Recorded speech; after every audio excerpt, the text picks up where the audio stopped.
appreciation. Tonight, we celebrate the remarkable career and jersey number retirement of FEU women's volleyball icon, Ms. Rachel and Daquis. Of course, on behalf of the FEU Board of Trustees and Administrators, we would like to recognize our friends who have braved traffic to join us in paying tribute to Rachel. Maraming salamat po sa inyong pagdalaw.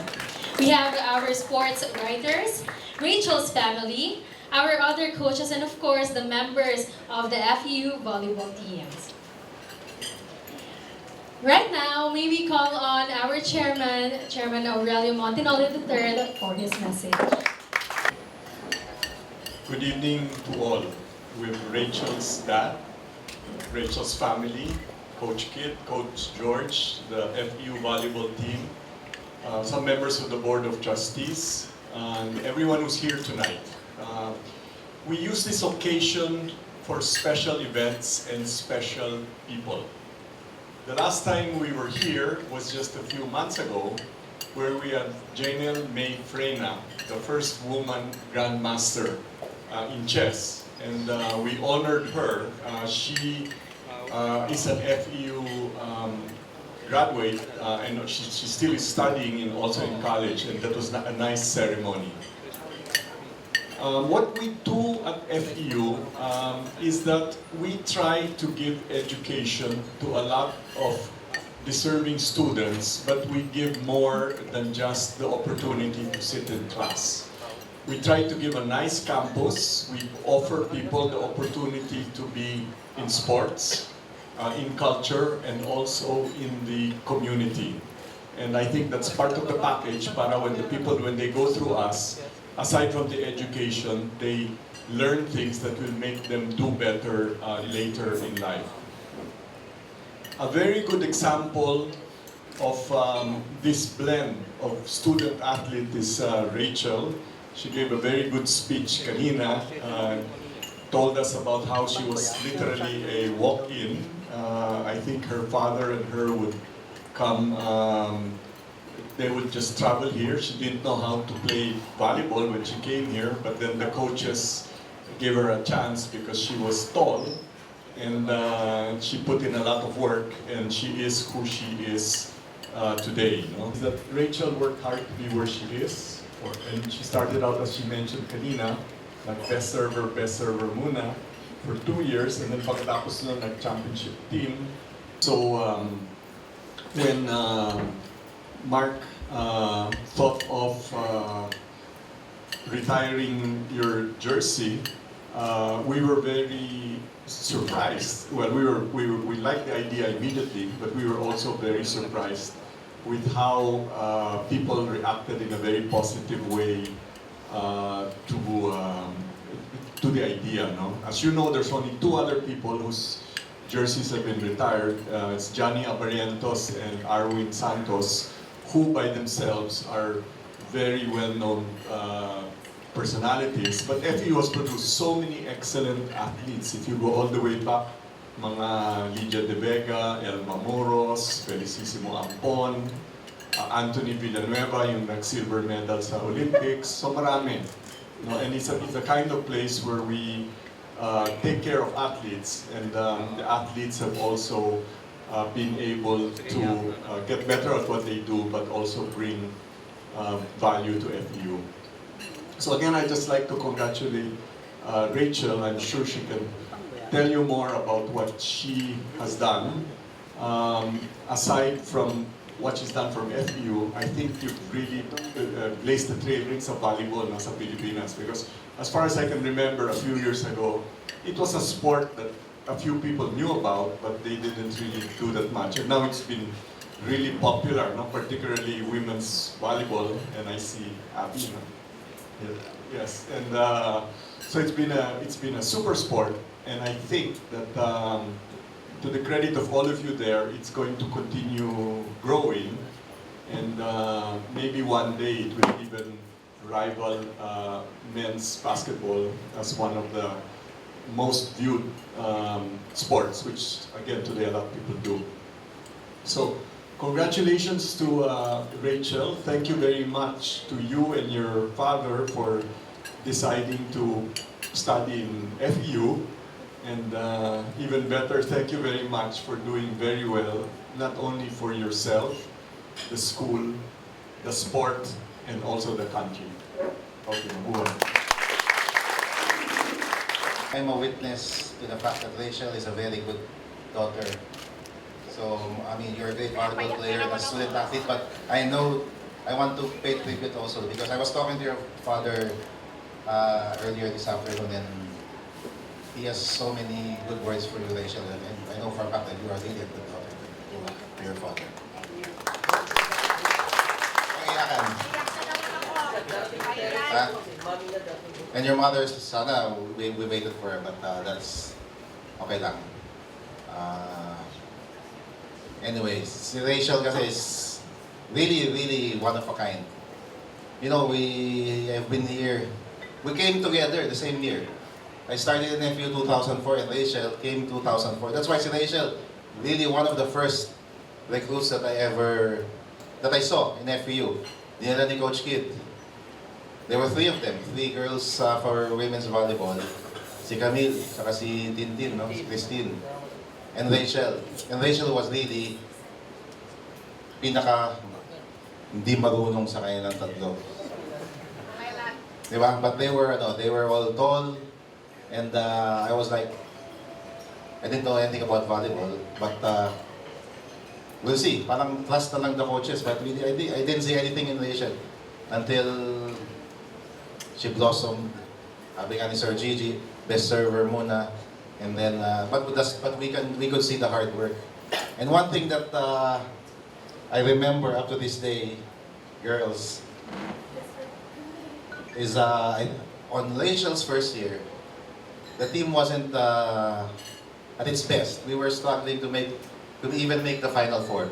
But after one of the games, Rachel was crying, as in crying inconsolably. Hindi siya mapigil ni Coach Kid.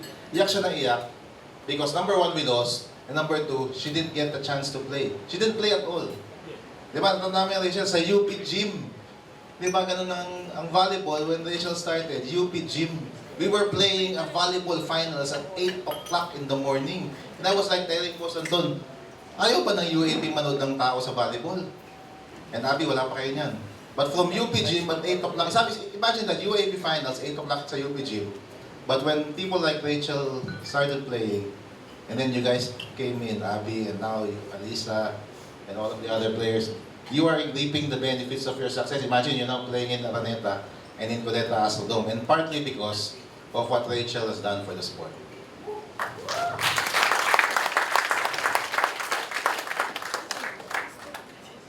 Yun lang. One more thing, kasi alam mo, the last 12 years or so, yung mga athletes natin dito sa FEU, meron laging, you know, when they come home from the provinces, may pasalubong, buko pie, ano pa ba yung mga biyaya. Kasi lagi ko taga-probinsya sila lahat eh. But Rachel has given me the best gift ever of any student athlete. She's the only one who can give this eh. Ito ang bigay sa akin ni Rachel. You've been, I mean, there are only 3 retired numbers. Doesn't mean there are only 3 great athletes in FEU. But you're definitely one of them. And I was asked by, I think it was CNN earlier, on why you retired your number. And I think among the athletes we've had, I think you've had the biggest positive impact to the FEU community. I mean, the overall impact to the whole community. You've transcended your sport. Not only in FEU, but the whole volleyball community. I think what you've given to the volleyball community and to FEU, up to this day, when you say FEU volleyball, they say Rachel Daquis. And when people see you, people say, "Uy, she's from FEU." Ganun eh. It's really, kaya it's like that. Rachel is the only person that I get text messages from my friends saying, "Uy Mark, nasa mall ako, nakita ko si Rachel Daquis." She's the only one. I mean, Si Belo, sila Arvin, hindi ako nakakuha ng ganun. But every time somebody sees Rachel Daquis, nakilala ko, they will send me a message, nakita ko si Rachel Daquis. Gusto ko na sagutin, so?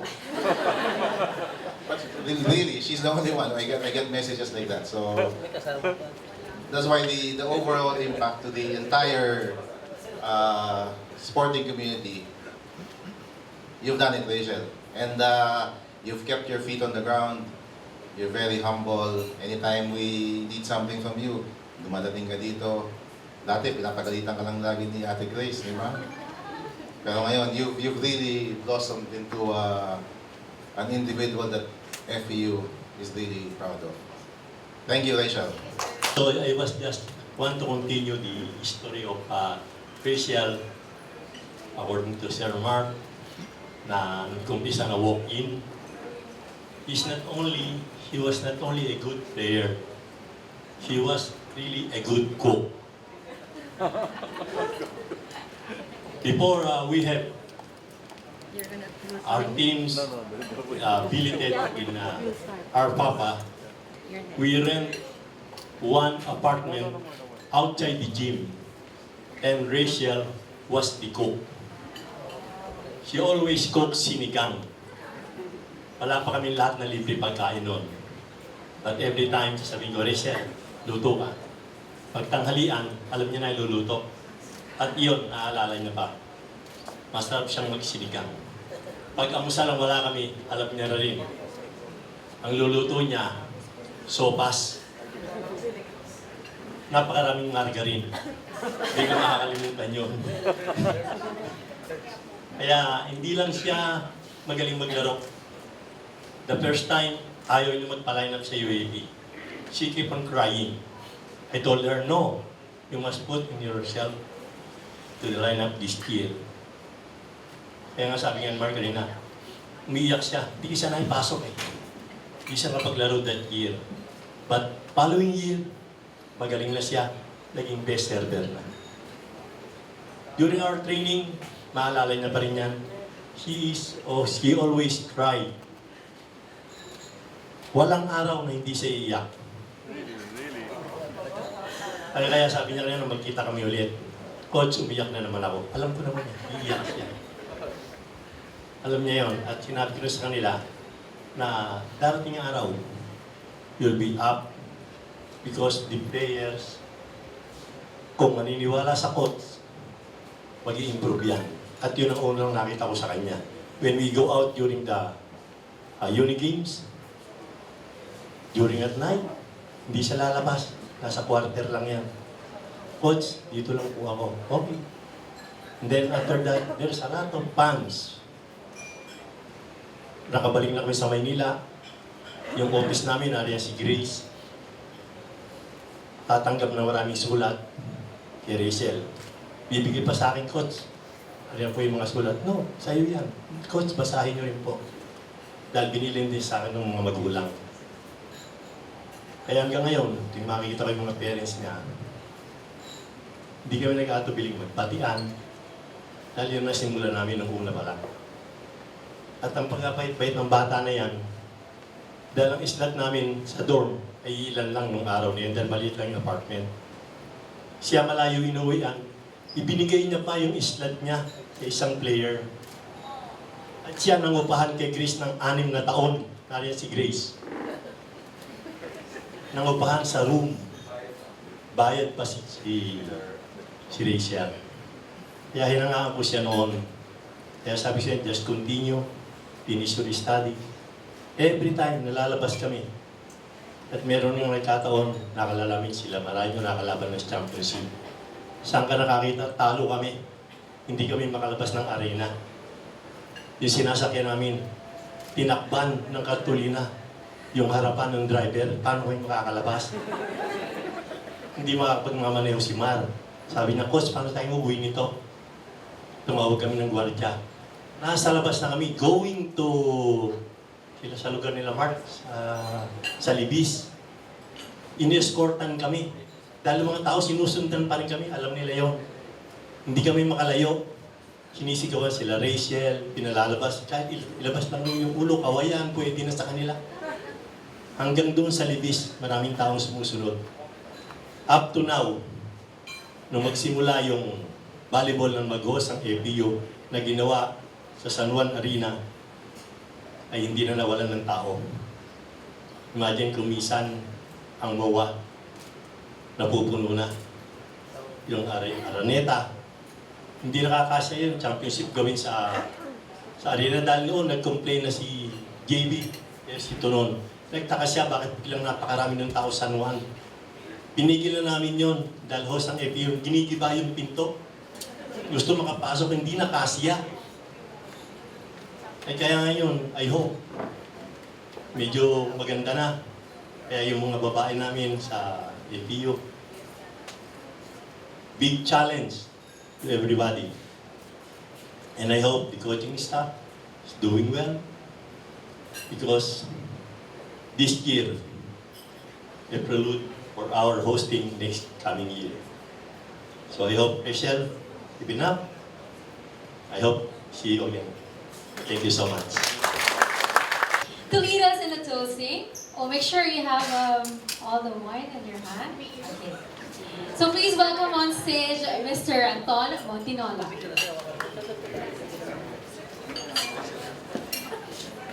We will also call Miss Rachel. Please join Rachel, Mark,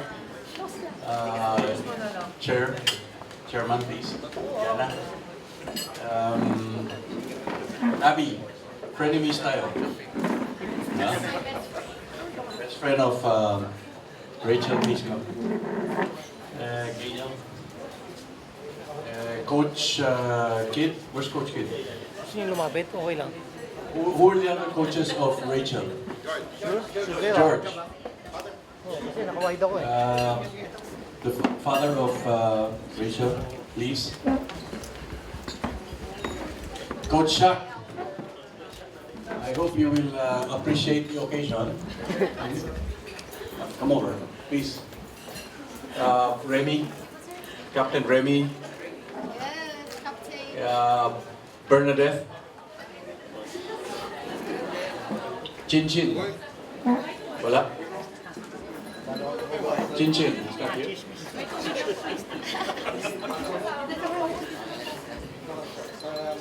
Who else? Who is Rachel, especially in your life and career here at FEU? Si Ate Grace po. Ate Grace, please. Bantay. Right, bantay. Bantay ko. Bantay sa lakay. Coach Bert, recruiter. Who else? Who else? Anybody else? Boss, nung dumating si Rachel dito, sinabi ni Coach Bert Sa mga sa basketball team, uy, may magandang volleyball player ba?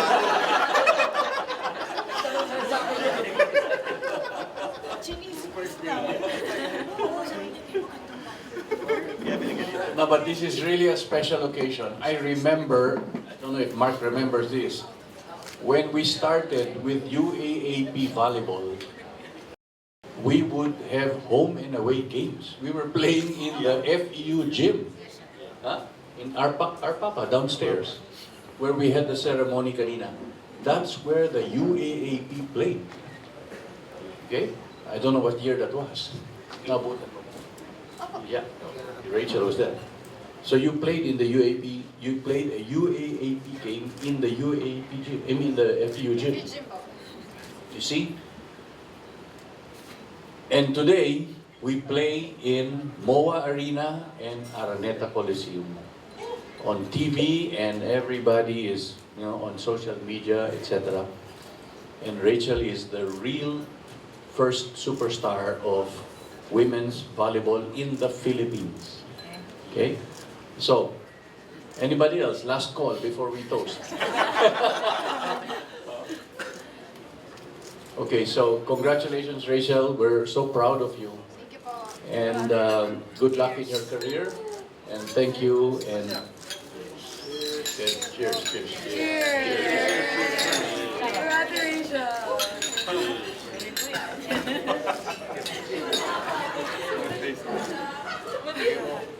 Bigay mo kaya nung...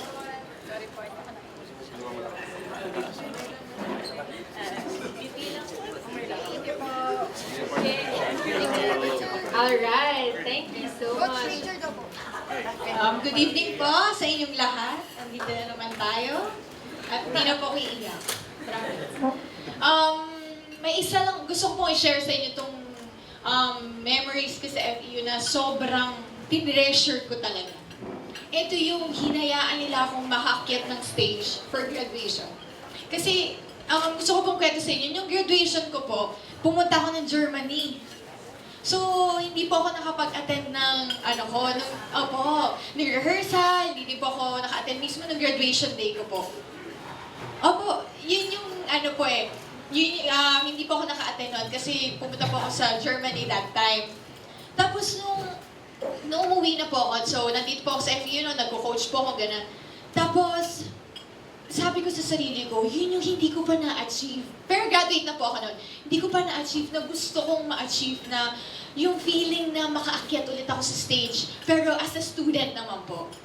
So, ang daming hindrance na dumating talaga na hindi daw pwede, na kasi tapos na po yung graduation ko eh. So, hindi pa daw po nangyayari yun. Yung ganon. Pero hindi ako pinabayaan ng FEU. Hindi po nila ako pinabayaan. Umabot na po kami kinausap ko sila Sir Mark, sila Boss Anton, sila Ate Grace, sila sa athletic office po. Tapos umabot na din po kami kay Ma'am Ruth, lahat, pati dun sa Dean. Tapos, umabot na din po kay Mrs. Echaus. Sabi lang po sa akin ni Mrs. Echaus, you deserve it. Yun lang po yung sabi niya sa akin na talagang sinabi niya sa akin, you deserve it. Sa lahat ng parang nagawa ko sa FEU, why not? Yun yung sabi niya sa akin yun. So, doon ko na-feel na talagang grabe. Ayan! Ayan. Hindi, grabe yung tulong sa akin ng FEU. Alam mo yun, talagang doon ko na-feel yung talagang binavalue nila ako bilang isang estudyante nila. Hindi lang porket napa-champion ko yung FEU. Hindi lang yun.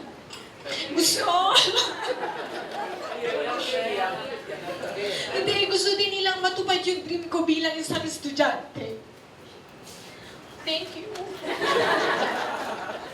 Yun, sobrang yun talaga yung sobrang blessed talaga na hindi ko na alam kung paano ko pasusuklian yung kabutihang pinakita sa akin ng FEU community, ng FEU family, na Mrs. Echaus mismo. Talagang, sabi ko, ma'am, gusto ko lang pong makaakyat ng stage. Kasi, alam mo yun, mali ko yun kasi parang yung time na dapat, graduation day, hindi ko po alam mo yun, kasi yung family ko po minsan ko nung makasama. So, yun yung naging priority ko that time. Pero doon na-realize ko na, yun na lang yung kulang ko.